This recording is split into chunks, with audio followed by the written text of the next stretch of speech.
Nah, saya kira cukup manusiawi ya kalau Jokowi merasa ketar-ketir. Siapa tahu Presiden Indonesia yang ke-8 lewat Pilpres 2024 tidak bisa menjamin keselamatan diri dan keluarganya dari kejaran proses hukum yang pasti akan memburunya. Majalah Tempo edisi 39 Juli 2023 menurunkan laporan utamanya berjudul Ekspansi Politik Dinasti Jokowi. Nah, isinya itu membongkar korupsi besar-besaran yang dilakukan oleh anak sulungnya, Gibran, dan menantunya Bob Nasution. Tapi pada faktanya hari ini baru 1 periode saja sudah disalahgunakan, dan dalam periode kedua ini makin disalahgunakan. Terjadi kriminalisasi, terjadi penjegalan capres, terjadi obok-obok partai politik, terjadi penjaliman kepada rakyat. Nah, termasuk takdir kalau kita berjuang lewat medsos ini ya. Mereka brutal sekali. Pak Amin Rais ini kalau kita mau pelototi Twitter, itu salah satu korban para buzzer laknatullah alaihi. Puluhan janji-janji beliau sampaikan, sehingga itu menjadikan kecintaan rakyat ketika itu. Menjadikan media mendapatkan suara, mendapatkan amanah untuk menjadi presiden negeri ini. Tapi setelah kita amati, setelah kita jalani 2 periode ini, maka kemiskinan kita semakin meningkat. Ekonomi rakyat semuanya semakin terpuruk. Yang meningkat hanya mungkin di kalangan para pejabat. Kalau kita lihat ketika Covid kemarin, harta-harta para pejabatnya meningkat. Para konglomerat oligarkinya meningkat, sementara rakyatnya nyungsap ekonominya. Hari ini kita akan memilih apakah Indonesia ini hitam atau Indonesia ini putih. Tapi pada hari ini jijik kita melihatnya. Korupsi berjamaah, korupsi yang terbuka, korupsi yang terang-terangan, dan nepotisme yang terang-terangan. Jokowi presiden yang zolim. Cakep. Rakyat sudah muak minta kau mundur. Cakep, takbir. Upaya poros pembebasan negara dan bangsa dari penindasan orang-orang yang zalim. Saya merasa bukan cuma nyeleneh ini kebatilan yang dibangun. Ini luar biasa yang dilakukan oleh Jokowi JS ya.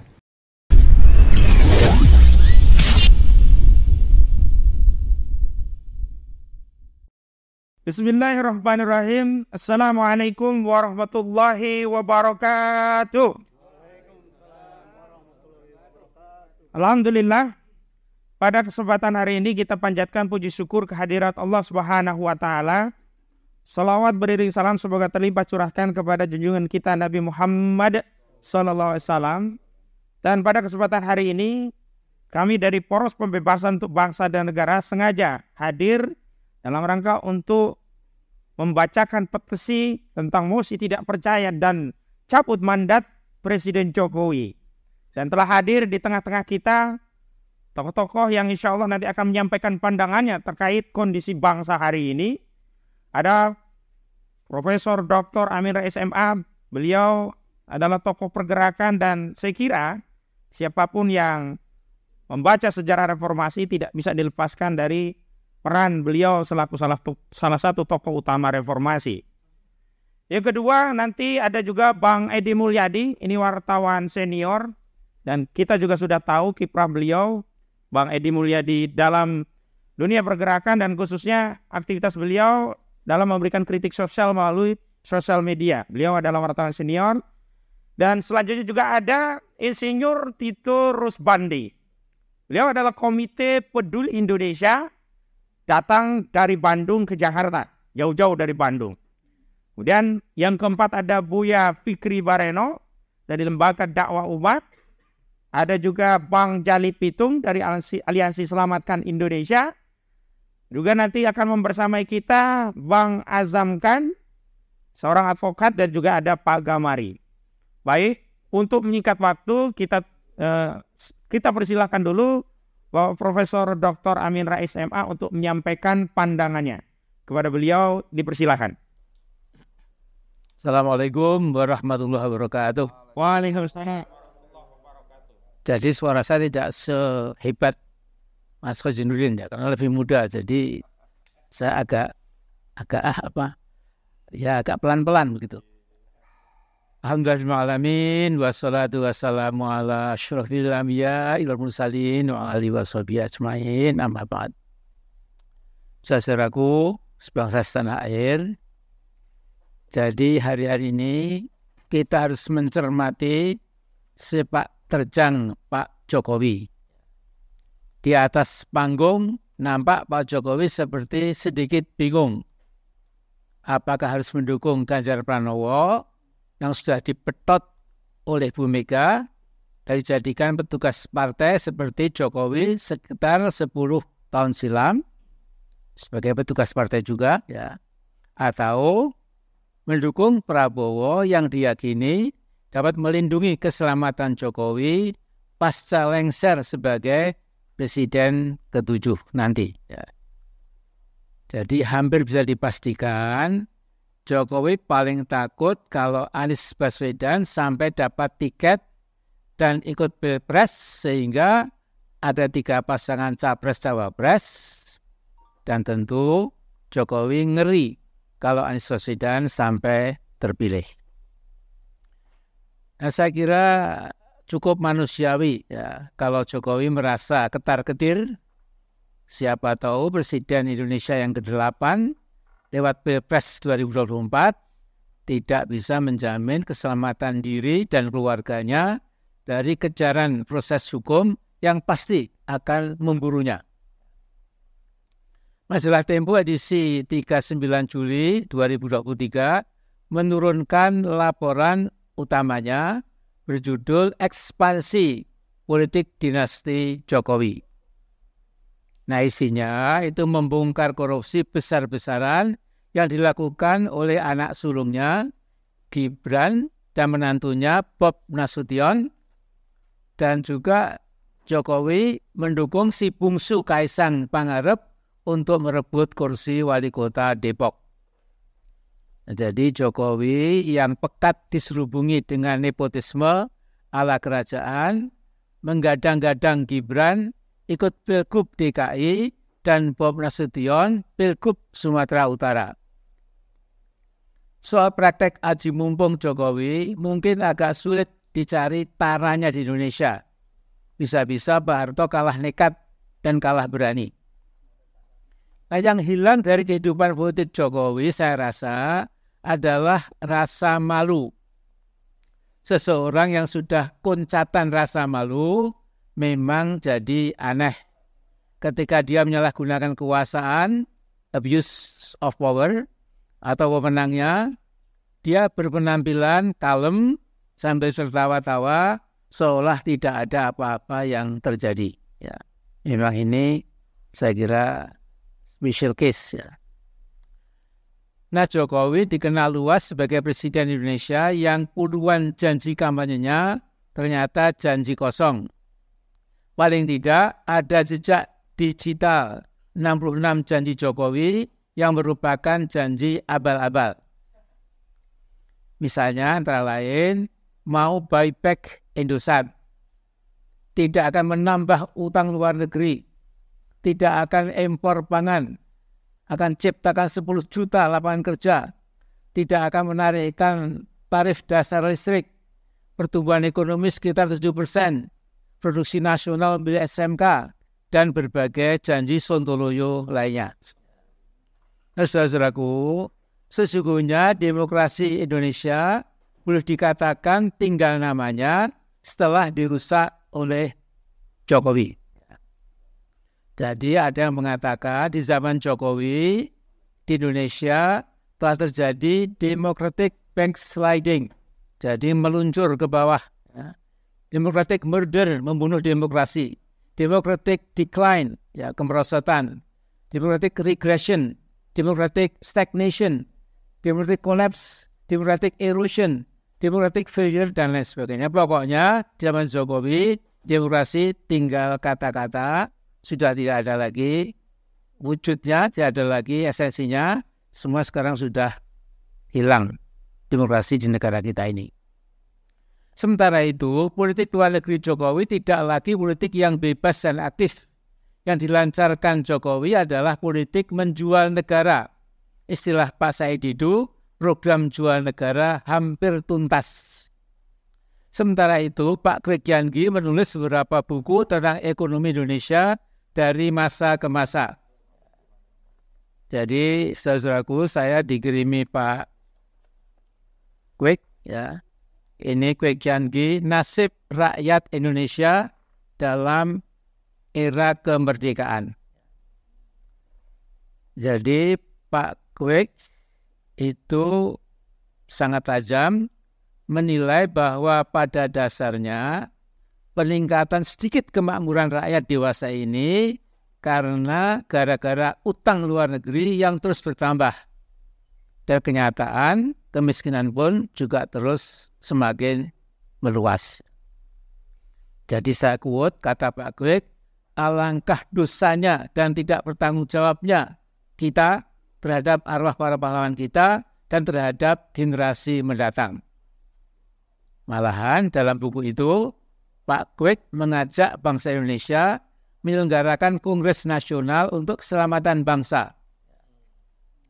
Tokoh-tokoh yang masih punya kontak erat dengan rakyat agar melakukan gerakan baru untuk melindungi kepentingan rakyat. Nah, ini mirip-mirip kita nih. Ya, jadi gelombang dan frekuensi spirit semangat membela Indonesia, Pak Kwek sama dengan kita lah lebih kurang ya. Nah kemudian Pak Kwek mengatakan gerakan itu tidak berarti anti asing. Kita dapat bekerja sama dengan negara manapun juga, tetapi harus sederajat, bukan dengan tangan menadah. Saya ulangi, bukan dengan tangan menadah, nyuwun paring-paring ya, al-yadus sufla, memalukan ya. Kemudian kata Pak Kwek, persahabatan sejati adalah antara orang-orang yang sederajat. Tidak ada persahabatan sejati antara tuan dan budaknya. Jadi Pak Kwek itu mengaku sudah jadi budak dari sebuah negara yang lebih besar dari kita. Ya. Sementara itu, political engineering Jokowi untuk 3 periode sesungguhnya belum usai. Masih harus kita waspadai. Ingat saja pada Maret 2022, Ketua Umum DPP Asosiasi Pemerintah Desa menyerukan dukungan kepada Jokowi untuk 3 periode. Semua itu dikumandangkan di Istora Senayan di depan ribuan kepala desa dari berbagai provinsi.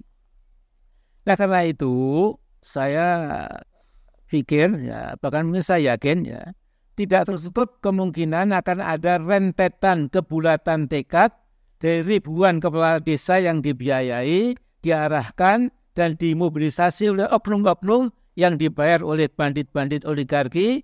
Agar apa? Agar 3 periode Jokowi dapat menjadi kenyataan. Nah kemudian saya pada September 2020 pernah membuat risalah kebangsaan. Di dalamnya saya katakan bahwa Jokowi sejatinya belum cukup capable menjadi presiden. Dia membawa portofolio of failure. Jadi from day one ya, Pak Jokowi itu membawa portofolio kegagalan. Bahkan portofolio of fiasco, portofolio kegagalan total. Dan kini sudah terbukti. Nah kita lihat di hari ke depan, bila Jokowi makin ngawur dengan cawe-cawenya yang berbahaya itu, opsi people power menjadi mendesak dan harus disosialisasikan ke seluruh pelosok negeri. Ingat, pemegang kedaulatan adalah rakyat, ya, sesuai dengan Undang-Undang Dasar. Ya. Rakyat punya kedaulatan. Ada ungkapan Vox Populi, Vox Dei. The voice of the people, the voice of God. Dalam bahasa Arab, sautu sya'bi, sautullah. Jadi suara rakyat, penduduk adalah suara Tuhan. Tentu ini sebuah ekspresi dramatik. Karena tidak boleh manusia sebagai makhluk disamakan dengan Allah sebagai Al-Khaliq. Nah, ada baiknya kita ingatkan pada Mr. Jokowi bahwa membohongi rakyat itu tidak bisa selamanya. Ada ungkapan bahasa asing yang mengatakan, you can fool some people for some time, but you cannot fool all the people all the time. Jadi Mr. Jokowi, Anda bisa mengelabui, bisa membohongi sebagian orang untuk sementara waktu, tetapi Anda tidak pernah akan bisa membohongi semua orang untuk selama-lamanya. Jadi bohong itu pun ada waktunya ya, Mas Jokowi. Sooner or later pasti terungkap, insya Allah. Assalamualaikum warahmatullahi wabarakatuh. Waalaikumsalam warahmatullahi wabarakatuh. Baik, untuk menambah semangat perlawanan ini, mari kita bagikan takbir. Takbir. Baik, demikian paparan yang sudah disampaikan oleh Bapak Profesor Dr. Amin Rais MA. Dan memang hari ini kita hadir dalam rangka untuk membacakan mosi tidak percaya dan cabut mandat Presiden Jokowi. Banyak alasan yang bisa kita ungkap dalam kesempatan hari ini, dan di akhir pernyataan dari para narasumber kita juga akan membacakan pernyataan itu. Tapi yang jelas kezaliman yang terjadi di era Presiden Joko Widodo ini nampak telanjang. Bahkan sesuatu yang dahulu disembunyikan hari ini didemonstrasikan tanpa ragu, tanpa malu. Ambil contoh, jika dulu cawe-cawe dalam kontestasi politik itu sebenarnya dilakukan juga. Mustahil tidak ada penguasa yang tidak punya kepentingan terhadap masa depan bangsanya, dan pasti dia akan cawe-cawe. Tetapi karena konstitusi melarang itu, etika moral berbangsa melarang itu, maka tidak ada satupun penguasa yang pernah memimpin negeri ini yang secara telanjang dan terbuka menyampaikan pandangannya bahwa dirinya cawe-cawe untuk proses pilpres pada periode yang dirinya tidak terlibat dalam pilpres tadi, dan semestinya dirinya harus menampakkan legasi kebajikan karena dirinya sudah tuntas menjalani 2 periode sebagaimana diatur dalam konstitusi. Dan ini tidak terjadi dalam era rejim Jokowi ini. Kita ketahui bahwa Saudara Joko Widodo demi hukum selesai Oktober 2024 karena dia sudah maksimum 2 periode mendapati dirinya sebagai presiden, dan konstitusi pasca reformasi telah membatasi jabatan presiden karena kita paham power tends to corrupt absolutely, power tends to corrupt absolutely. Dan karena itulah para pemikir ketika itu kemudian memberikan batasan kepada presiden agar tidak dijadikan sarana untuk menyalahgunakan kekuasaan. Tapi pada faktanya hari ini baru 1 periode saja sudah disalahgunakan, dan dalam periode kedua ini makin disalahgunakan. Terjadi kriminalisasi, terjadi penjegalan capres, terjadi obok-obok partai politik, terjadi penjaliman kepada rakyat dengan berbagai dalih. Tetapi memang ini era yang kita hadapi adalah era di mana kita tidak menghadapi kezaliman dari militer seperti Orde Baru, tapi kita menghadapi satu era di mana kebenaran itu akan ditutupi dengan kebohongan. Maka hari ini perjuangan kita, perlawanan kita, pertarungan kita adalah menghadirkan al-haq untuk melawan al-batil, karena al-batil itu selalu diteriakkan oleh para buzzer untuk menutupi borok-borok rejim, untuk menutupi kezaliman saudara Joko Widodo, seolah-olah negeri ini baik-baik saja. Nah, inilah pentingnya sosial media, dan karena itu kami persilahkan wartawan senior, abang kita Bang Edi Mulyadi untuk menyampaikan pandangannya. Tafadhol, Pak. Bismillahirrahmanirrahim. Assalamualaikum warahmatullahi wabarakatuh. Alhamdulillah, salawat dan salam kita mohonkan semoga Allah limpahkan pada Nabi Muhammad SAW, para sahabat, keluarga, pengikutnya, dan semoga kita termasuk di antaranya. Amin. Allahu Akbar. Alhamdulillah, saudara sekalian, beruntung sekali saya diundang oleh Ustadz Ahmad Rosinuddin duduk bersama dengan Bapak Reformasi kita 98. Karena tahu sebelah saya akan ada Pak Amin, saya pakai kaos People Power. Ini kan? Atasnya bunyinya sudah saatnya orang-orang bernyali tampil menyelamatkan negeri. Ya. Orang nyari Pak Tito ya. Jauh dari Bandung, kalau nggak bernyali nggak sampai sini.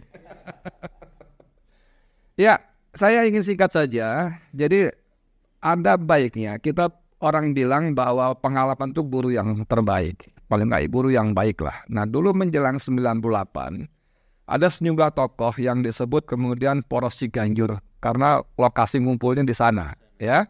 Ada Pak Amin Rais, ada Abdurrahman Wahid, ada Sultan 10, ya. Sultan 10 dan ada Megawati Soekarno Putri. Saya kira dari situ kemudian bergulir ya. Tentu saja atas kehendak Allah juga. Tapi 4 orang ini wabil khusus Pak Amin Rais yang kemudian hampir semua kita sepakat menjuluki beliau sebagai Bapak Reformasi punya peran yang sangat penting. Saya berpikir Pak Amin mungkin bisa disepakati dan kita eksekusi. Ada semacam, kalau Ustadz Ahmad membuat semacam disebut poros pembebasan untuk bangsa dan negara, ya ini ranahnya kita-kita. Level 2-nya dan seterusnya ke bawah. Tapi perlu tetap layer satunya, saya kira ada 4 orang lagi lah. Dengan tentu pelaku yang berbeda ya. Kita sebut misalnya Front Oposisi Nasional.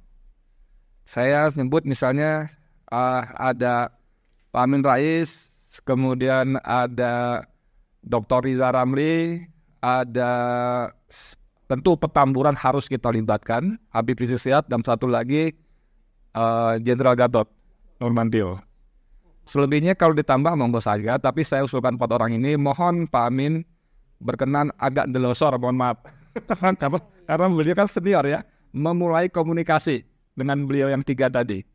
Memulai komunikasi, kita nanti saya dan teman-teman bisa jadi EO-nya lah, ya, event organizer-nya yang ngatur segala macam. Yang penting tokoh-tokoh ini sudah ada kesepahaman.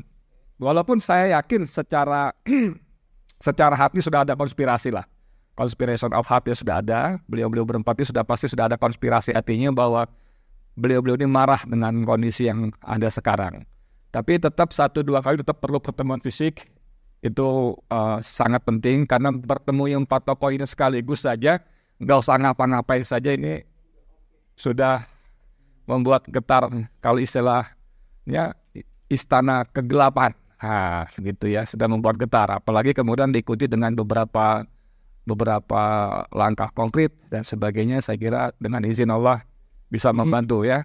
Ini usulan saya saja, dan saya agak sedikit menyimpang dari permintaan dari Ustadz Ahmad Zainuddin untuk bicara medsos, karena selama ini saya memang bicara seperti itu, bahwa memang sekarang ini perangnya perang handphone ya. Jangan takut. Yuriduna liyutfi'u nurallahi biafwahihim. Mereka memang berusaha memadamkan cahaya agama Allah dengan mulut-mulut mereka, dengan pidato-pidato mereka, dengan majalah-majalah, televisi, koran, sosmed dan sebagainya. Walaupun Allah katakan wallahu mutimmu nurihi, kan gitu kan. Walaupun Allah akan menyempurnakan cahayanya, walaupun orang-orang kafir tidak suka, tapi itu harus dijemput. Tadi istilah beliau kalau nggak salah ya, harus ada upaya menjemput kemenangan yang Allah janjikan, yaitu dengan berjuang lewat ini. Nanti ada ide gimana? Undang-undang transaksi elektronik, ada pasal-pasal kebencian, ada pasal. Nah, dari soal ini saya mohon maaf mengutip, ini jagoan muda saya tertarik betul. Kira-kira 3-4 tahun yang lalu dia mengatakan bahwa kita ini orang-orang yang mau nyemplung ke jalan kebenaran suka mengarang-ngarang takdir. Apa ngarang takdirnya? Nanti kalau ditangkap gimana? Nanti kalau dipenjara gimana? Nanti kalau dibunuh bagaimana? Itu takdir memang, tapi kan belum terjadi. Jadi istilah Ahmad dulu itu ngarang-ngarang. Padahal kan ada takdir yang lain juga yang mungkin terjadi, yang kan belum terjadi. Nanti kalau Allah menangkan bagaimana? Nanti kalau Allah muliakan bagaimana? Nanti kalau Allah jayakan gimana? Kan itu takdir yang lain kan? Kenapa kita nggak memilih ngarang yang berikutnya? Kenapa kita selalu ngarang yang negatif? Nasrun minallah wa fathun qarib, kan begitu. Itu kan takdir juga yang bisa kita karang ya. Kita imajinasikan dan kita akan upayakan untuk diwujudkan. Jadi please buat teman-teman siapa saja yang bertekad nyemplung ke jalan perubahan, ke jalan dakwah, ada dua takdir yang bisa menjemput kita di depan. Ya, takdir tadi akibat segala macam resiko-resiko tadi, tapi juga ada takdir kemenangan. Nah gitu ya, jadi please. Nah termasuk takdir kalau kita berjuang lewat medsos ini ya. Mereka brutal sekali. Pak Amin Rais ini kalau kita mau pelototi Twitter, itu salah satu korban para buzzer lanatullah alaihim, saya selalu ngomong begitu. Ini hilang-hilang itu kenapa sih? Halo, cek. Aman ya tapi ya. Oke.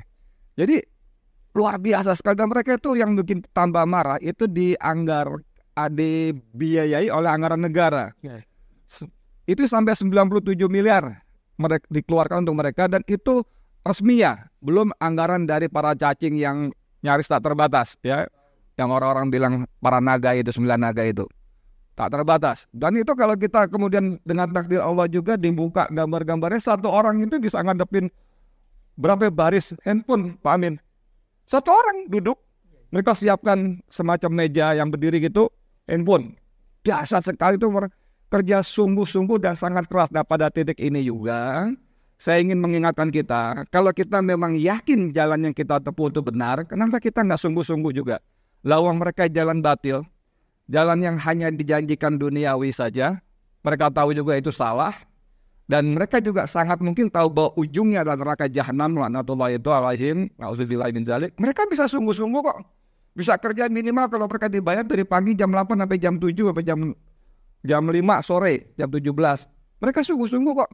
Kok kita yang nyemplung di jalan dakwah, jalan yang benar, jalan al-haq kok separuh-separuh, setengah-setengah. Aduh, gue lagi mau, gue bisa gabung dulu, misalnya begitu. Ada aja dalih dan dalil. Bukan dalil ya, dalih yang kita ajukan. Nah itu yang pertama. Yang kedua, sebagai penutup sekalian, tentang people power. Itu para ahli kita termasuk Pak Amin pada waktu 11 Juni kemarin di Solo, ada Mas Taufik juga, itu semua mengatakan, ada Ustaz Ahmad Yusuf juga, people power itu tidak menyalahi undang-undang, tidak bisa disebut makar, yaitu hak rakyat, dan secara bahasa kan ini kekuatan rakyat. Dan Pak Amin secara demonstratif pada 11 Juni juga menunjukkan Jokowi sudah people power pada 2014 gitu kan, ada bukunya, ditunjukkan bukunya. Nah, saya ngobrol dengan Sanggan dan Nenggolan, sosiolog kita juga. Itu dia mengatakan bahwa people power itu hanya cara, ya, ketika saluran-saluran resmi kita tersumbat. Dan seperti kata beliau tadi bahwa sejatinya Undang-Undang Dasar kita menganut bahwa kedaulatan itu milik rakyat yang dititipkan kepada para pejabat publiknya. Kan gitu Pak Amin ya. Begitu mereka tidak amanah, tidak patuh sebagai petugas rakyat, ya rakyat berhak mengambil mandat tadi. Ada dua cara. Cara pertama lewat election, lewat pemilu. Cara kedua lewat people power. Bahkan Sagana menyebutnya dengan pemberontakan. Dengan pemberontakan loh. Waktu saya ngobrol sama dalam podcast saya yang di ini Pak Amin di Adi Sumar di bandara itu, Pak Amin waktu berangkat dengan ganda waktu pulang saya wawancara dia. Pemberontakan itu tidak suatu pelanggaran, itu cara rakyat mengambil kedaulatannya yang sudah disalahgunakan. Nah itu boleh-boleh saja. Nah justru dalam konteks tadi saya kira saya tidak ingin menggunakan kata pemberontakan karena buat kita itu dimonsterisasi di sini ya, menjadi suatu yang menyeramkan, bahkan dikriminalisasi. Jangankan pemberontakan, ajaran Islam khilafah aja dikriminalisasi, dimonsterisasi kan begitu kan. Kalau saya ngomong gitu sebelah kanan saya ada senyum-senyum. Jadi itu dengan 4 tokoh tadi, please saya sekali lagi mohon dengan sangat Pak Amin berkenan mulai membangun komunikasi dengan yang lainnya ya. Mudah-mudahan Allah bantu kita semua. Amin. Demikian dari saya, kurang lebih mohon maaf. Billahi taufiq. Assalamualaikum warahmatullahi wabarakatuh. Baik, terima kasih Bang Edi Mulyadi. Kita tahu memang hari ini korban kezaliman itu bukan hanya entitas individu ya, tetapi juga entitas ormas. Kita tahu Hizbut Tahrir Indonesia dan Front Pembela Islam itu dalam tanda petik ya, dibunuh di era rejim Joko Widodo. Padahal kita tahu sejak dulu yang namanya FPI dan HTI ya seperti itu. Hanya berdakwah, hanya membantu orang yang kena musibah bencana, yang menyampaikan amar ma'ruf dan nahi mungkar, tidak pernah ada satupun oknum atau bahkan anggota dari FPI ataupun HTI yang ketahuan terlibat korupsi BTS gitu ya, dapat duit 27 miliar gitu ya, karena ketahuan kemudian dikembalikan gitu ya, nggak ada begitu. Nah ini adalah konfirmasi bahwa masalah kriminalisasi baik terhadap ormas atau individu itu juga terjadi dan tidak bisa dibantah oleh siapapun. Kalau ada yang mengatakan, oh itu kan kasus hukum, saya katakan tidak, karena peristiwanya sama dulu tidak pernah dipersoalkan, kenapa baru di era Joko Widodo dipersoalkan. Misal contoh kasus Munarman. Apa yang dilakukan oleh Munarman diskusi di Makassar itu tidak pernah diproses pada periode-periode sebelumnya. Baru di era Joko Widodo ini diproses. Lalu di mana letak peristiwa hukumnya kalau bukan ini kita katakan sebagai kriminalisasi. Termasuk Ustadz Farid Ogbah, Ustadz Ahmad Zain An-Najah, Ustadz Farid Ogbah. Bahkan Ustadz Farid Ogbah itu pernah diundang ke istana gitu loh. Di mana letak terorisnya? Baru di era rejim ini juga kemudian diterorisasi. Terakhir divonis 3 tahun penjara 3 ustadz. Dan yang paling penting adalah Habib Rizik Syihab. Sejak kapan orang menyampaikan kondisi kesehatannya? Kalaulah keliru, misalkan Pak Amin agak demam dikit terus ditanya, gimana Pak Amin kabarnya? Alhamdulillah, luar biasa. Allahu Akbar, saya sehat walafiat. Masa langsung kena pidana? Padahal di dalam Islam kita itu diperintahkan untuk tahadus bi nikmatillah, walaupun mungkin agak flu, tapi kita banyak nikmat yang lain sehingga kita tidak kemudian gampang mengeluh. Ya, dan hari ini orang yang menyampaikan rasa suasana batinnya tidak sakit pun bisa jadi pidana. Ini juga kriminalisasi. Nah, karena itu saya minta kepada Buya Fikri Bareno untuk menyampaikan bagaimana umat ini berjuang di tengah-tengah kondisi yang seperti ini, di tengah kezaliman, termasuk di tengah-tengah para pemimpin ulama-ulama kita hari ini dikriminalisasi. Terima kasih kepada Buya Fikri Bareno, dipersilakan.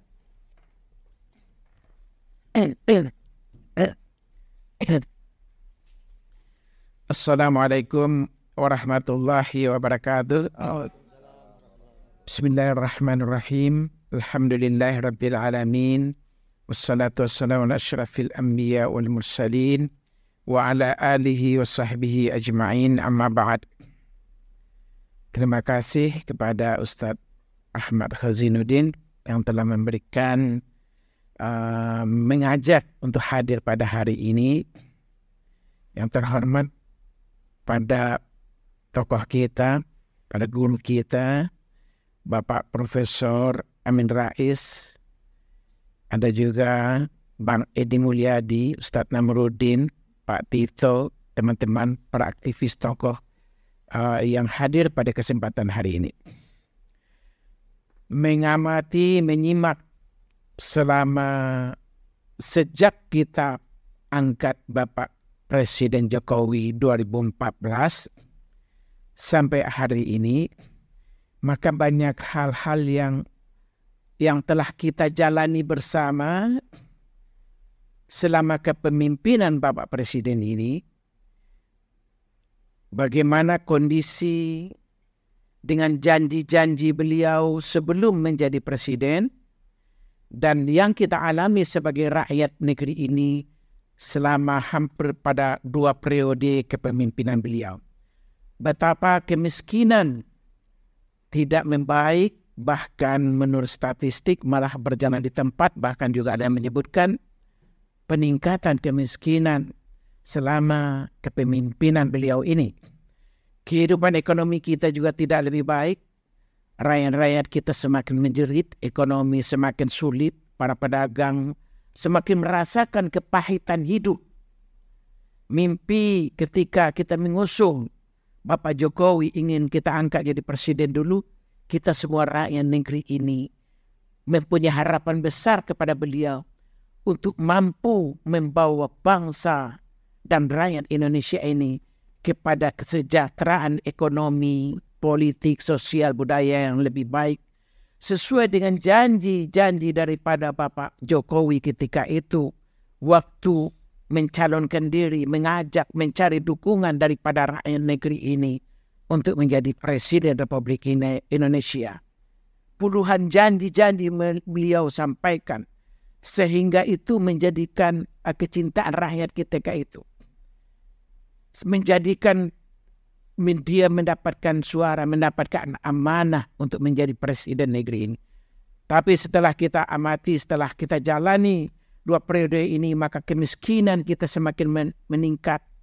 Ekonomi rakyat semuanya semakin terpuruk. Yang meningkat hanya mungkin di kalangan para pejabat. Kalau kita lihat ketika COVID kemarin, harta-harta para pejabatnya meningkat. Para konglomerat oligarkinya meningkat, sementara rakyatnya nyungsap ekonominya, hancur. Begitu juga bagaimana pengangguran. Yang tadinya kita bermimpi bagaimana anak-anak kita, generasi kita yang menganggur akan mendapatkan pekerjaan yang lebih baik dari zaman Jokowi. Ternyata itu juga tidak kita dapatkan. Bagaimana pemerataan yang semakin ketimpangan sangat jadi-jadi di zaman 2 periode ini. Yang kaya semakin kaya, sementara masyarakat semakin miskin, semakin susah hidup, semakin susah mendapatkan kebutuhan ekonomi, kebutuhan pokok, sandang, pangan, dan lain-lainnya. Bahkan di era ini juga kita menyaksikan bagaimana minyak goreng yang barang yang sangat melimpah ruah diproduksi di negeri ini, kita sempat mendapatkan dengan kesusahan, dengan mengganti dengan KTP dan lain-lain. Itulah gambaran buruk, gambaran suram yang kita hadapi selama 2 periode kepemimpinan Jokowi ini. Begitu pula ketimpangan. Seperti yang kita sampaikan tadi, yang kaya makin kaya.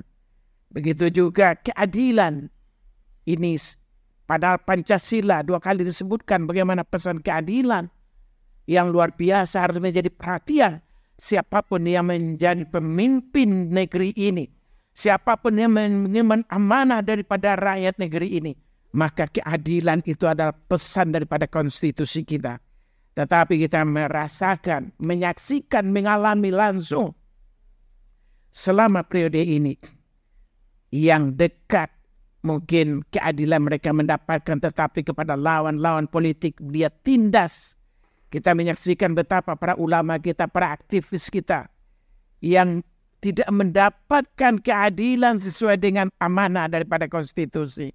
Mereka belum diketahui tentang hukum-hukumnya, statusnya, tetapi telah ditetapkan setelah dipenjarakan dan lain-lain segala macamnya tanpa proses hukum yang wajar sesuai dengan undang-undang.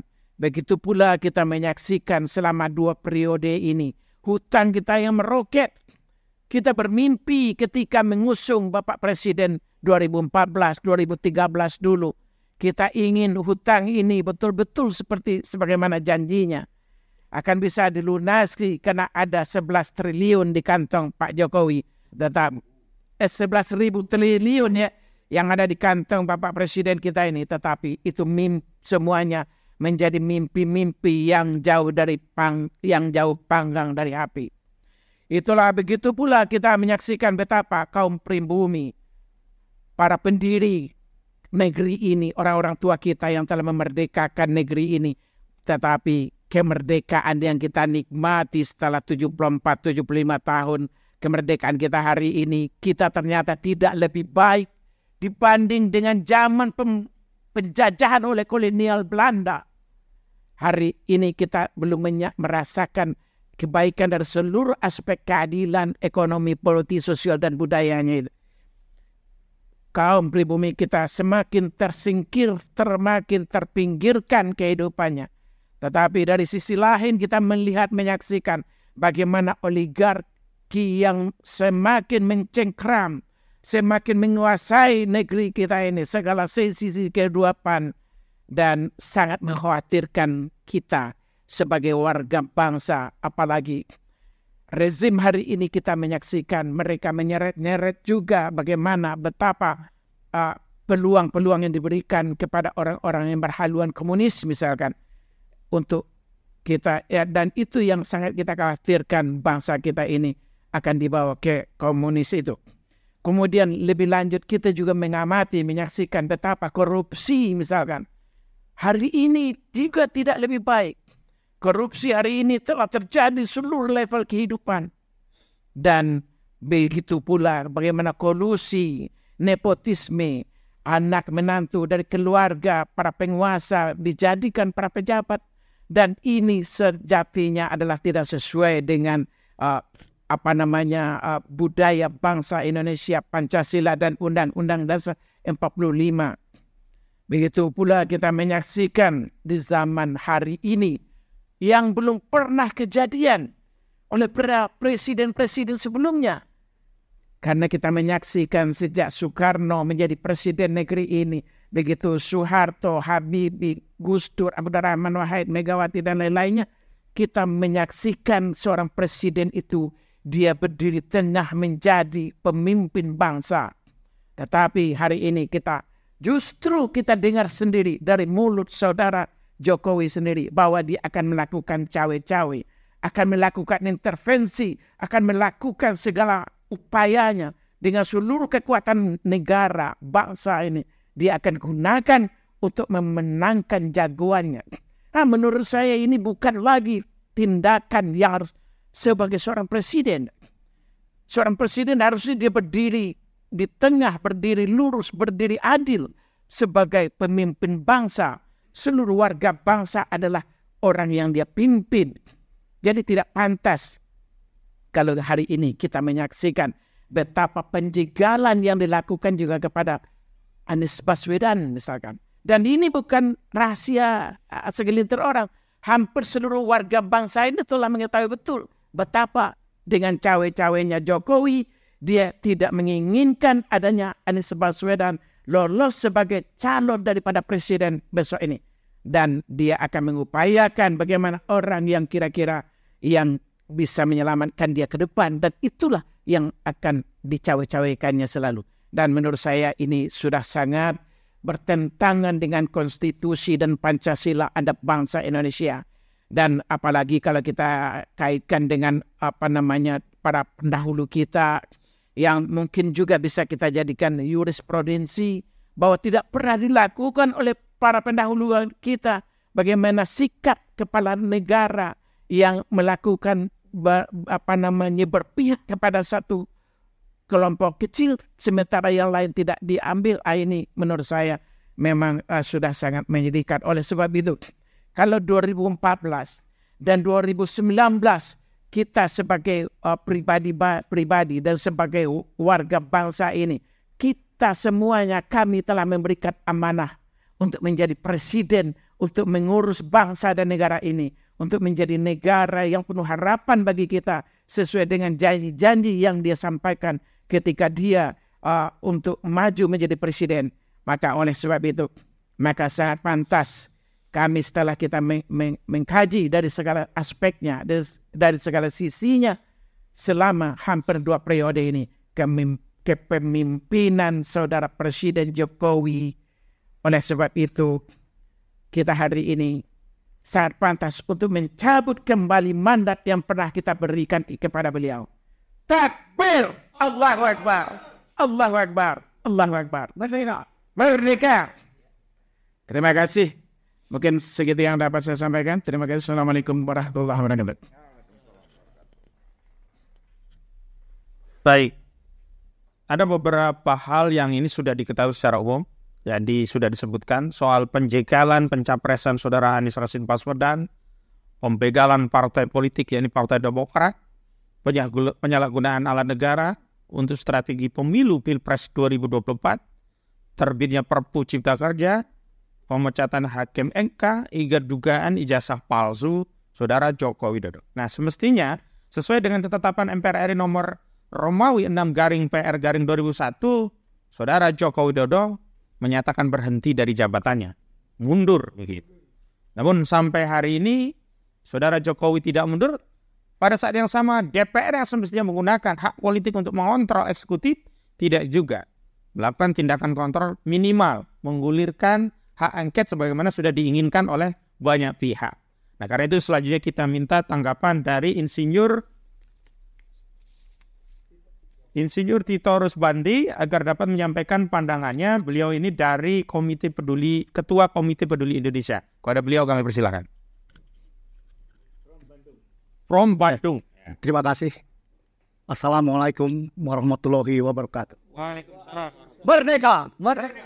Takbir, Allahu Akbar. Allahu Akbar.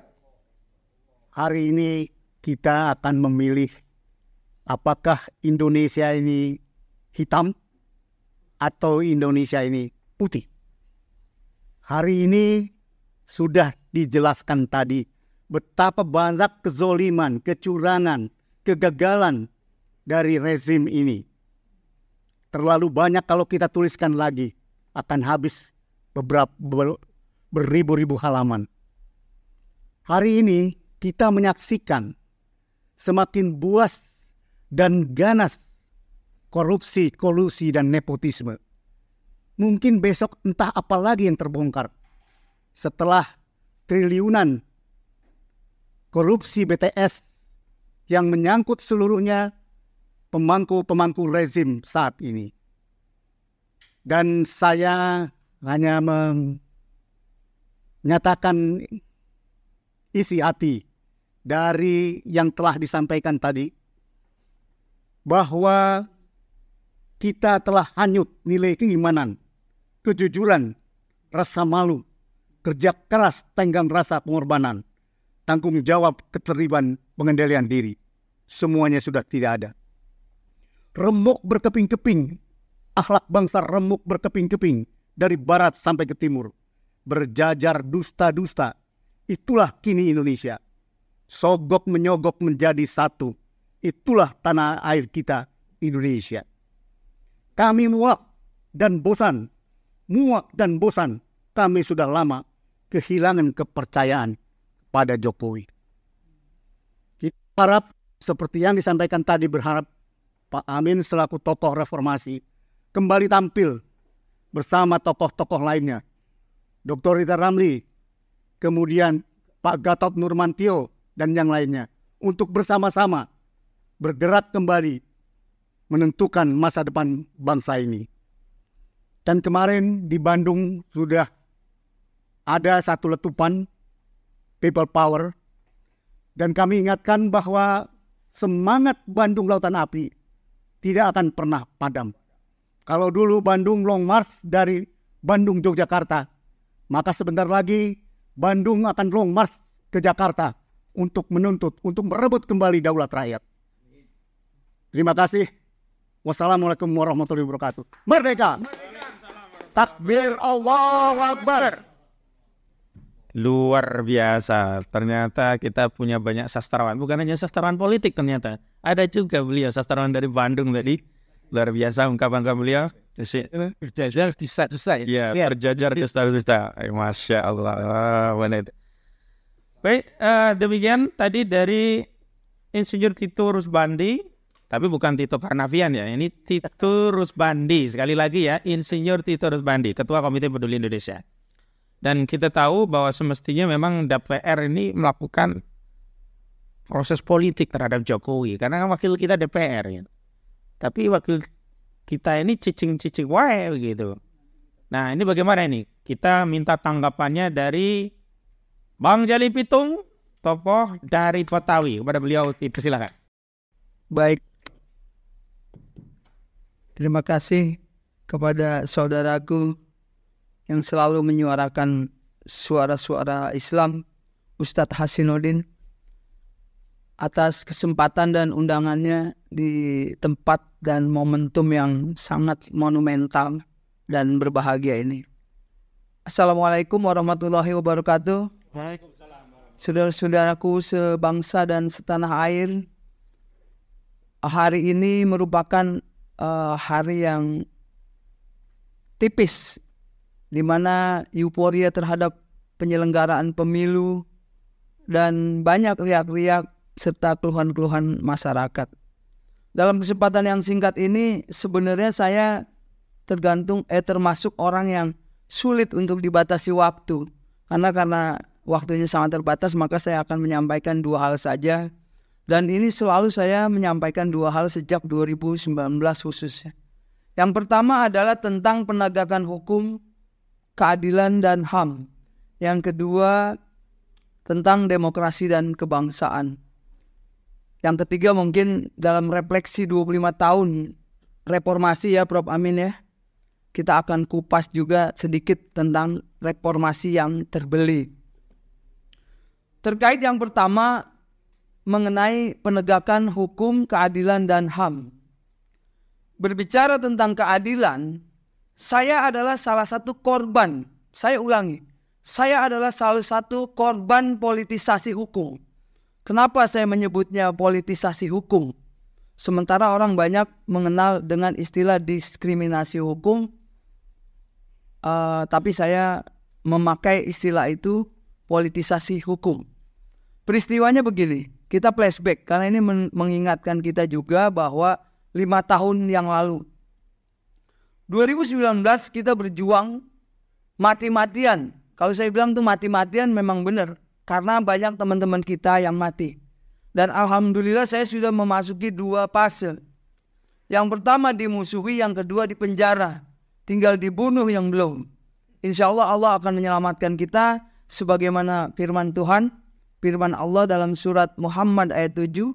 Ya ayyuhalladzina amanu intang surullaha yansurkum wa yusabbit aqdamakum. Nah, dalam konsepsi perjuangan saya sebagai aktivis, kita selalu berjuang. Namun yang sangat disayangkan adalah orang selalu berbicara tentang konstitusional. Nah, kita masih dalam tahapan konstitusi. Inilah yang saya sesalkan pada aksi 2019 tanggal 20 September itu dikawal oleh Bang Edi Mulyadi. Kita kerahkan tuh ulama, rakyat, umat, mahasiswa, milenial, segala aspek, segala komunitas. Kita ingin menyampaikan pesan-pesan moral, pesan-pesan politik kepada wakil rakyat kita. Yang kalau mau pemilu tuh, Bang Jali tolong ya bantu. Tolong dong coblos saya. Tolong dong pilih saya. Tolong dong pilih partai saya. Ternyata ini 14 abad yang lalu benar ini Rasulullah bilang. Jangan dipilih kalau orang yang minta dipilih. Karena pada hakikatnya orang yang tidak minta dipilih itulah yang lebih visible dan capable untuk menjadi seorang pemimpin. Takbir. Kemudian saya tidak akan mengulas kembali tentang keburukan, kesalahan, kekeliruan, dan hal-hal yang bersifat inkonstitusional yang dilakukan oleh Presiden Republik Indonesia, Insinyur Haji Joko Widodo. Kenapa saya lengkap? Karena saya bersama Ustadz Haji Nudin dan Bang Egy Sujana juga sudah menuntut Jokowi untuk mundur karena dianggap telah melanggar konstitusi, khususnya pasal perbuatan tercela di Pengadilan Negeri Jakarta Pusat. Nah, terkait juga dengan apa yang disampaikan oleh Prof. Amin, saya tidak ulas kembali karena beliau sudah paparkan dengan panjang lebar. Yang disampaikan oleh Buya kita, Fikri Bareno, dan ini senior kami, udah ubanan ini, Pak Dr. Tito dari Bandung. Saya malu nih, saya rambutnya maaf masih putih, beliau masih ubanan, masih tetap berjuang. Pak Amin Rais masih pakai tongkat, sudah pakai tongkat masih berjuang.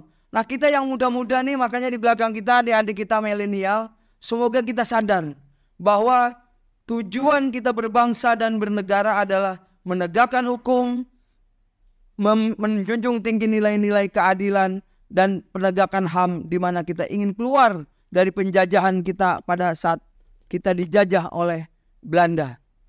Kakek dan kakek saya itu salah satu orang yang menjadi korban. Lidahnya dipotong.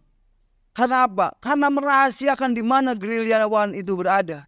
Tapi kali ini, buzzer-buzzer yang disampaikan oleh Bang Edi Mulyadi tadi dibiayai oleh negara. Dan ini bukan kaleng-kaleng biayanya, miliaran. Dan bukan juga tertutup, tapi ini terbuka. Semua orang tahu tentang peristiwa itu. Nah, kemudian tentang demokrasi dan kebangsaan.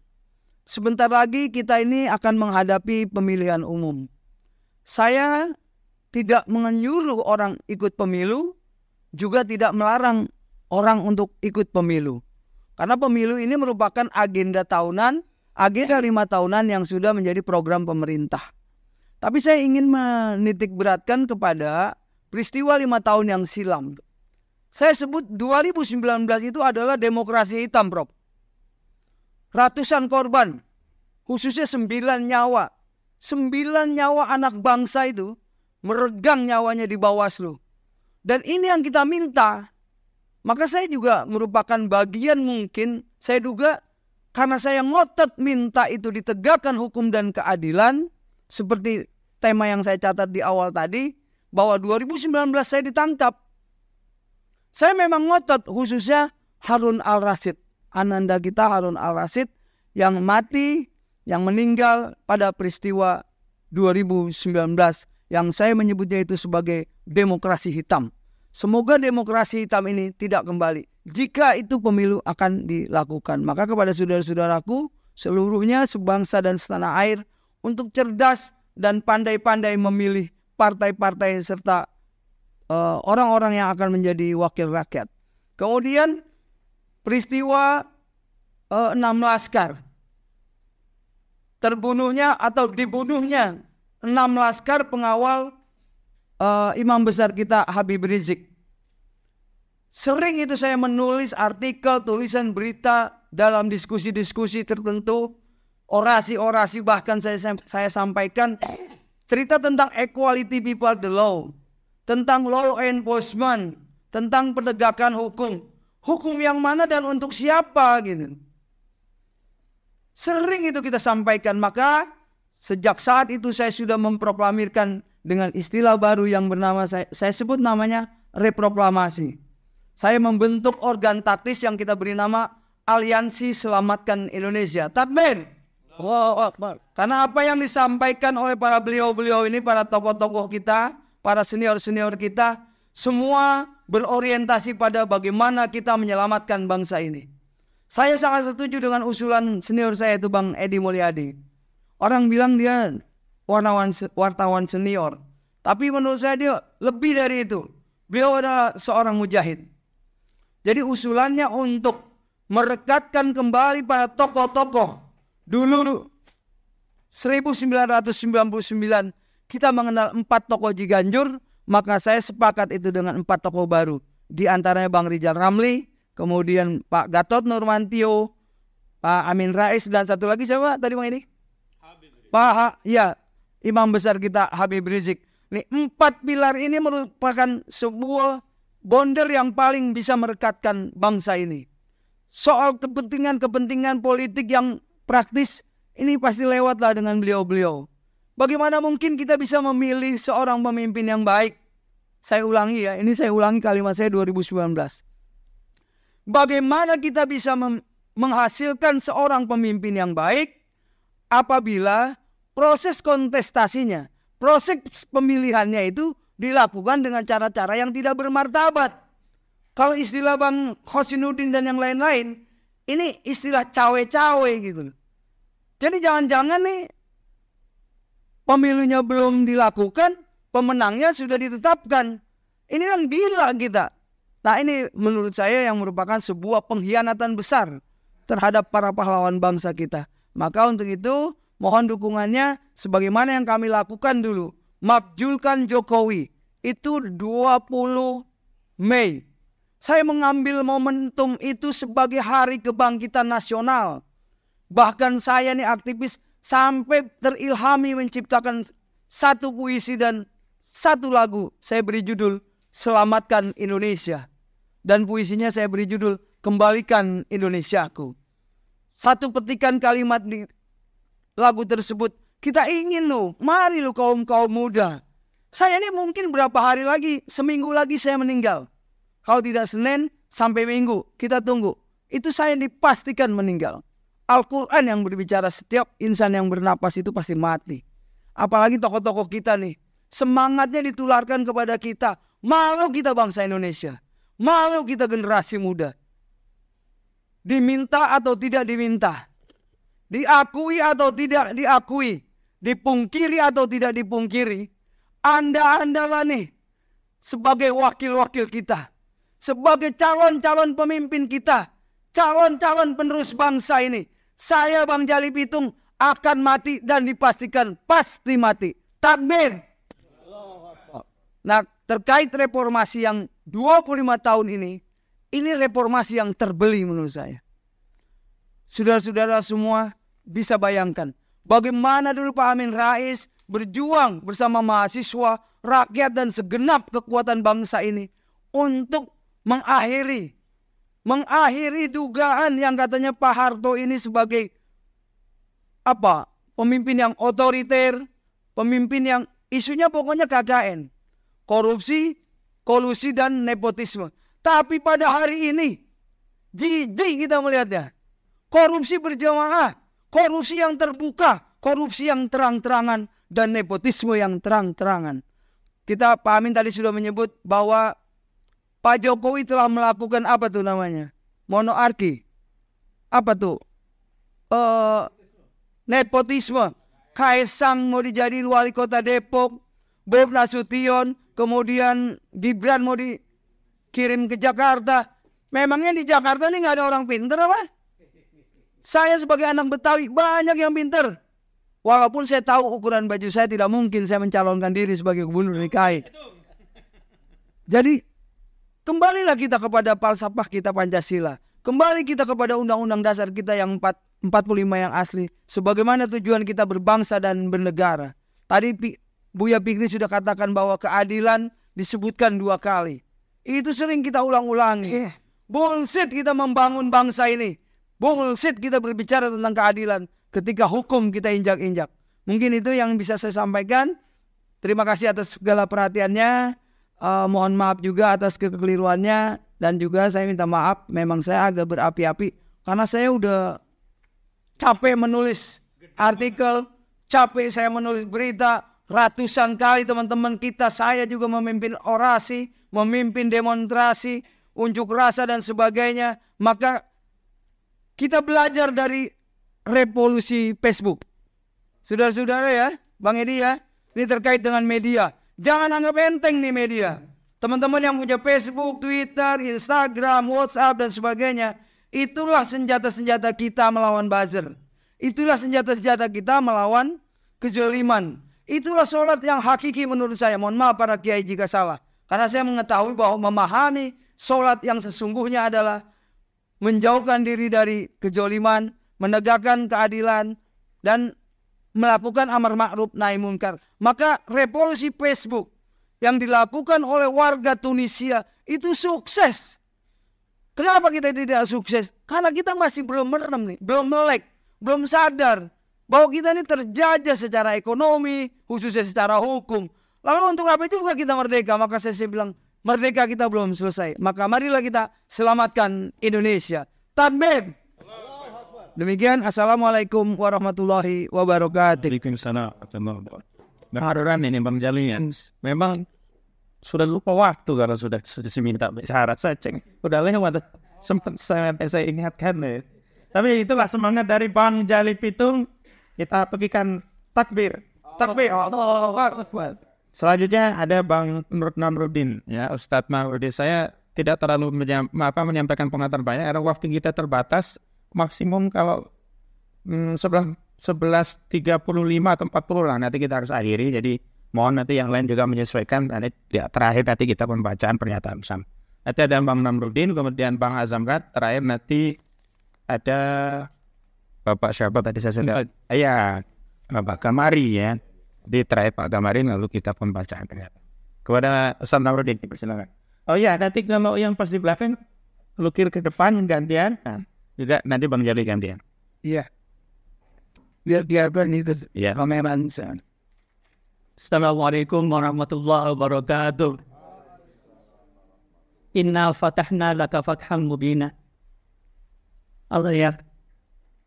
Para guru-guru yang saya hormati, wakil khusus guru kita Profesor Hamid Rais. Ya alhamdulillah beliau sehat walafiat. Ini sangat luar biasa, inspirasi buat kita semuanya. Para guru-guru yang lain. Karena waktunya terbatas, ini Ustaz Faziluddin, saya cuma baca pantun. Boleh pantun ini? Boleh. Cuma sebelum saya juga sedikit ngeri juga. Sebenarnya ini berawal dari kesalahan sebagian rakyat Indonesia memilih pemimpin. Saya nggak bilang kesalahan rakyat Indonesia memilih pemimpin karena kita nggak ikut memilih beliau. Ya. Padahal itu Bibit Waluyo, itu gubernur Jawa Tengah waktu itu sudah ngomong bahwa Jokowi adalah wali kota terbodoh se-Indonesia. Itu sudah ada pernah ngomong seperti itu. Ya bodohnya kenapa kok sebagian masyarakat Indonesia ikut memilih pemimpin yang bodoh? Lebih bodoh kan? Lebih bodoh lagi jadinya. Nah, jadi inilah kesalahan sebagian rakyat yang jangan diulangi lagi. Inilah pentingnya edukasi politik kepada umat dan rakyat Indonesia. Jadi saya bantu nih Bang Kozinudin. Ya, siap. Ini saya dadakan bikin nih, karena waktu terbatas, jadi saya nggak mau panjang lebar. Beli sawi di Pasar Halim. Cakep. Kurang kompak. Ya. Beli sawi di Pasar Halim. Cakep. Makannya bareng Bang Dur. Cakep. Jokowi presiden yang zolim. Cakep. Rakyat sudah muak, minta kau mundur. Cakep. Takbir. Bir. Assalamualaikum warahmatullahi wabarakatuh. Waalaikumsalam warahmatullahi wabarakatuh. Nah ini ternyata sama-sama Betawi, kalah Bang Jalin Pitung nih ya. Ya.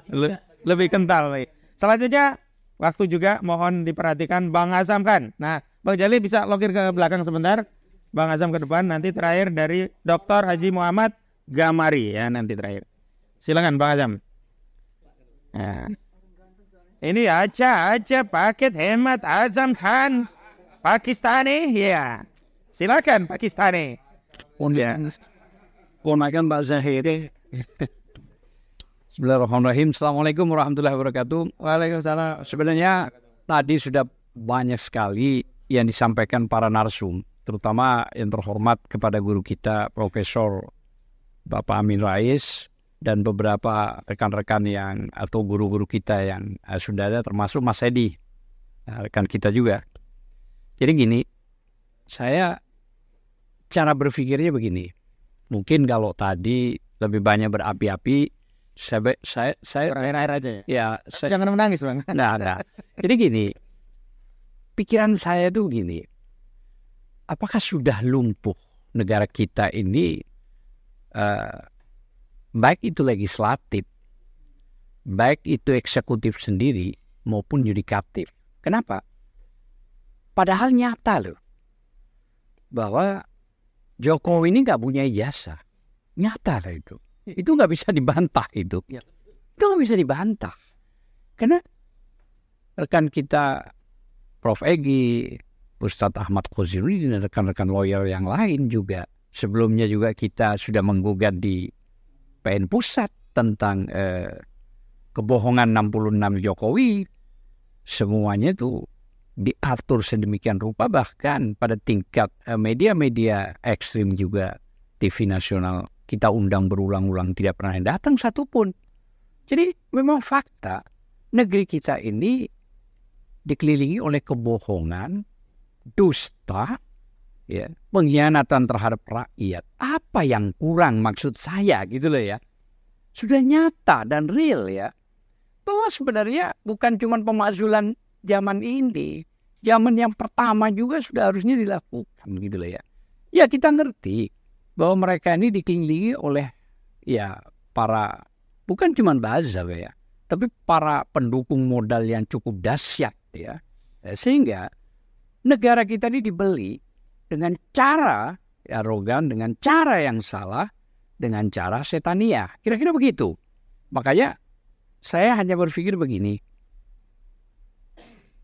Para yudikatif, para eksekutif, siksa itu ada loh ya. Baik di dunia maupun di akhirat.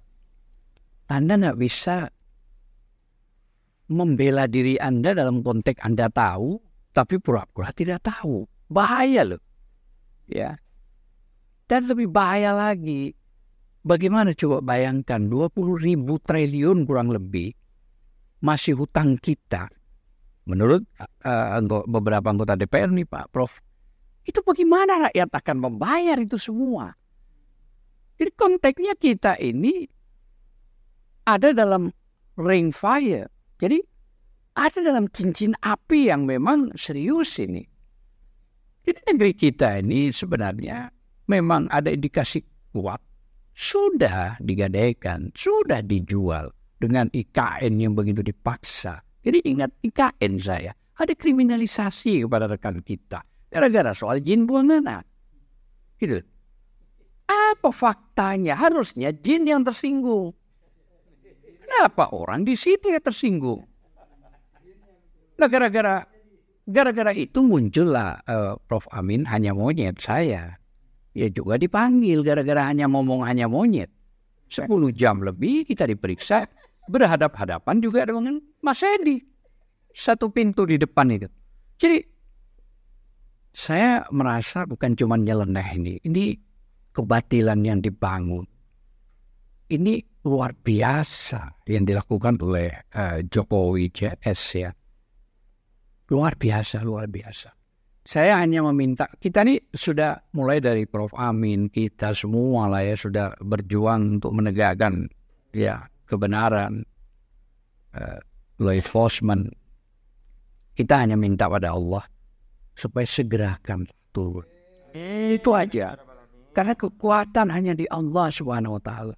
Sehebat apapun kita, ya, tapi tanpa Allah turun tangan, saya kurang yakin ada kekuatan yang dahsyat. Tapi tak akan Allah dalam waktu dekat turun tangan.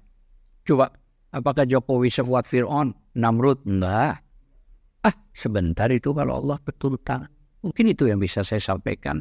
Mohonkan maaf, kesalahan datang dari saya dan kesempurnaan milik Allah SWT. Terima kasih. Wassalamualaikum warahmatullahi wabarakatuh. Waalaikumsalam warahmatullahi wabarakatuh. Ini advokat tapi memberikan tausiah agama. Ini Kiai Azam Khan. SH, hehehe, aja-aja baik ya. Beliau ini memang ada keturunan Pakistan dan saya sering dibawakan makanan-makanan khas dari Pakistan. Ala chef ya, sambosa, macam-macam ya. Samosa ya. Ada juga susu khasnya, luar biasa pokoknya kalau Bang Azam ini. Bisa lah punya bini 2-3 kalau dekat sama Bang Azam ini ya. Baik, selanjutnya dari Dr. Haji Muhammad Gamari MPS, jadi alumni perguruan tinggi Bersatu ya. Nah, kepada beliau kami persilakan ini mendukung poros pembebasan untuk bangsa dan negara tentang mosi tidak percaya dan cabut mandat Presiden Jokowi. Monggo. Oh, mantan Komisi 1 DPR RI. Masya Allah. Pak, bisa bagi komisi, Pak? Ini PKS. Iya dulu. Bismillahirrahmanirrahim. Assalamualaikum warahmatullahi wabarakatuh. Alhamdulillahi wahdah. Sadaqa wa'dah. Wa nasara abdah. Wa azad junda wa zamal aksaba wahdah.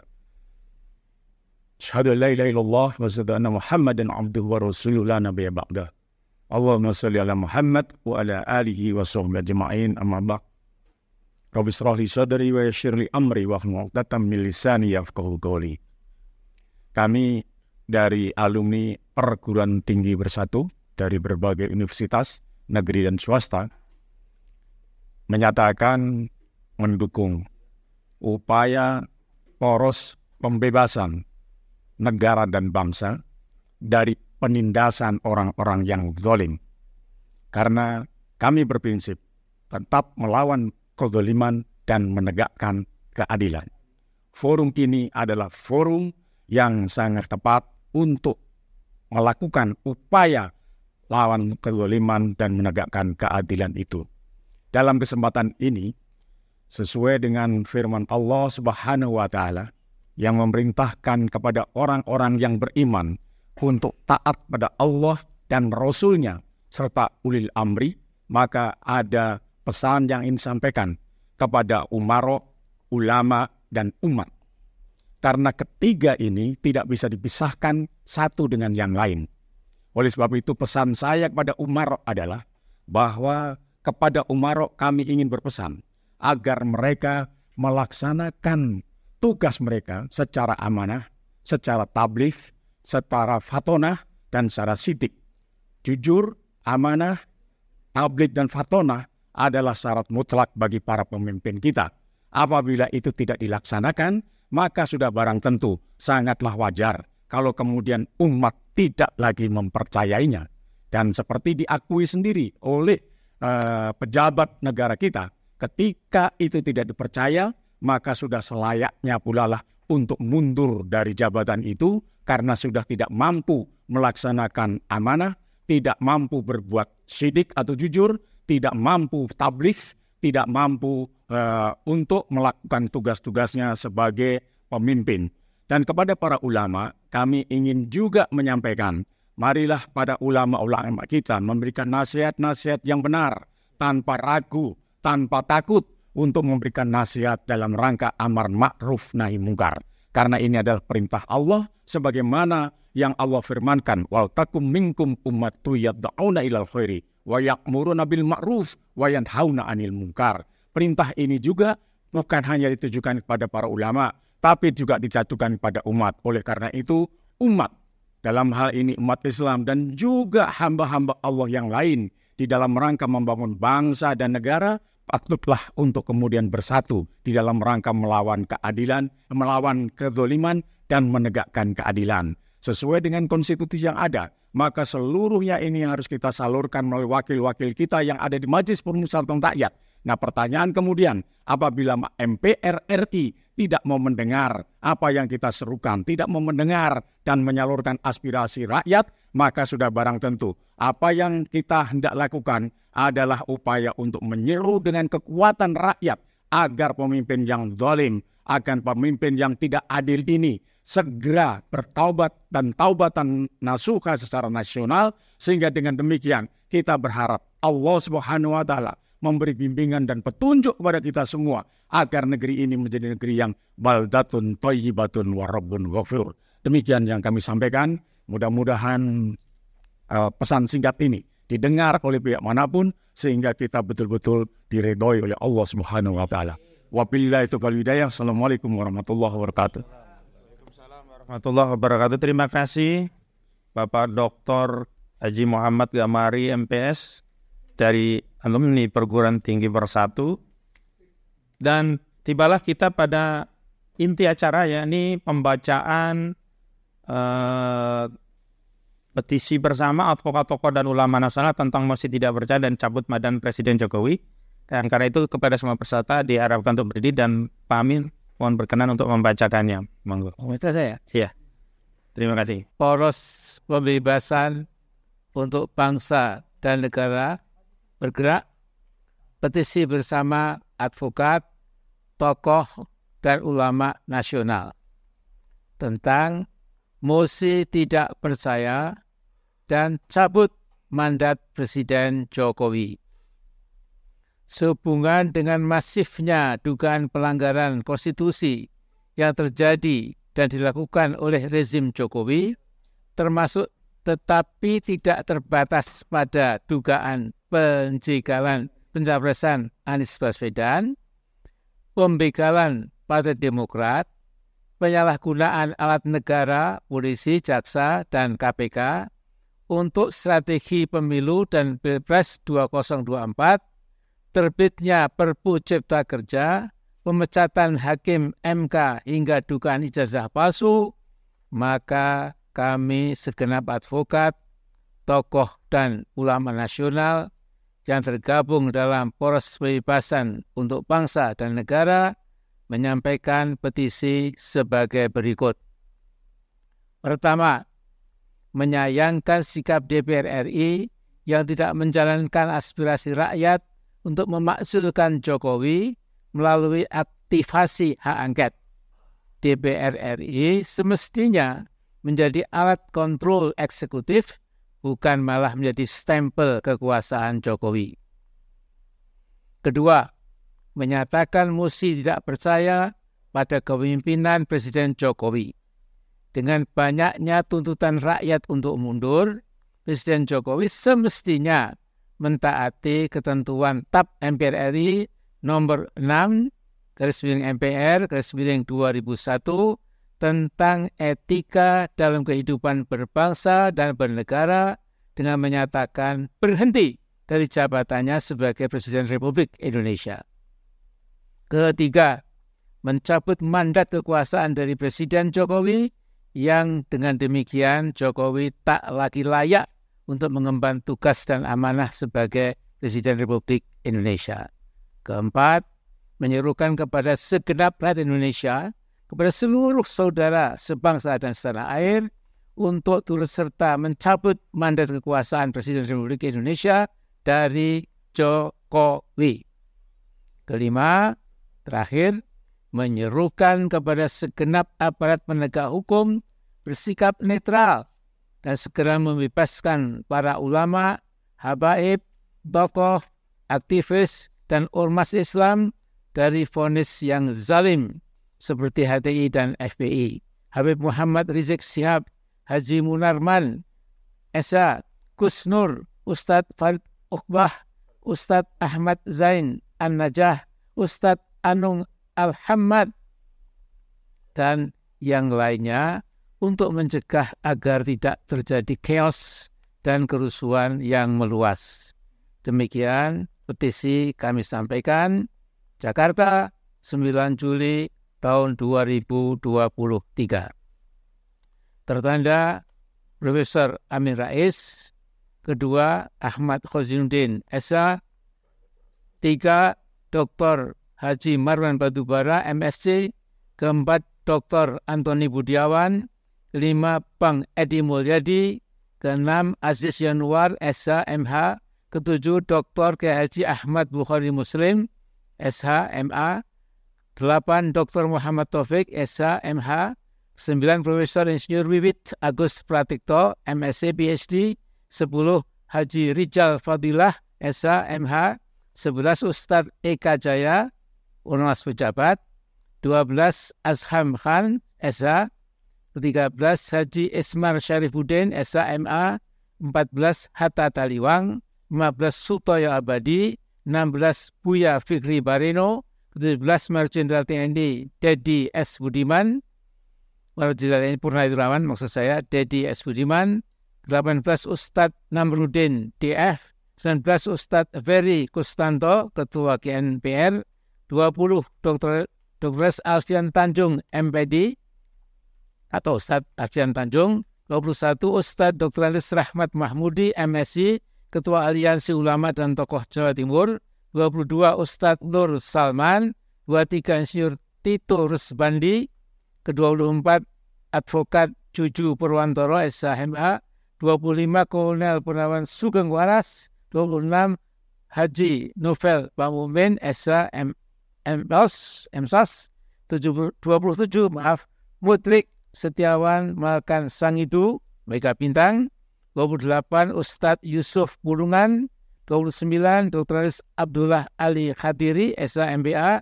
30, Jalih Pitung, tokoh Betawi. 33, Cak Slamet Sugianto, Presiden PKAD. 32, Ahmad Daryoko. Saya kira itulah para penerangan dan tetap terbuka untuk menerima tokoh-tokoh yang lain juga. Insya Allah Tuhan bersama kita. Jadi akhirnya jangan lupa usaha manusia semacam apapun, segiat apapun, perlu ridho dan izin Allah. Itu kami dengan segala kerendahan hati, betul-betul kami mohon kepada Allah agar memberikan pertolongan kepada kami semua daerah Indonesia yang sekarang kembang kempis menghadapi tekanan-tekanan yang berat, dan kita betul-betul bermimpi dalam arti memohon kepada Allah, ya Allah, mudah-mudahan Engkau berikan keadilan buat bangsa Indonesia. Assalamualaikum warahmatullahi wabarakatuh. Waalaikumsalam warahmatullahi wabarakatuh. Takbir. Silakan duduk kembali dan demikianlah rangkaian acara pada hari ini, dan kepada saudara-saudara segenap sebangsa dan setanah air kami ucapkan atas perhatiannya, dan agar berkah maka mari kita tutup forum ini dengan bersama-sama membaca doa kafaratul majelis. Subhanakallahumma wa bihamdika asyhadu an la ilaha illa anta astaghfiruka wa atubu ilaik. Assalamualaikum warahmatullahi wabarakatuh. Takbir. Merdeka.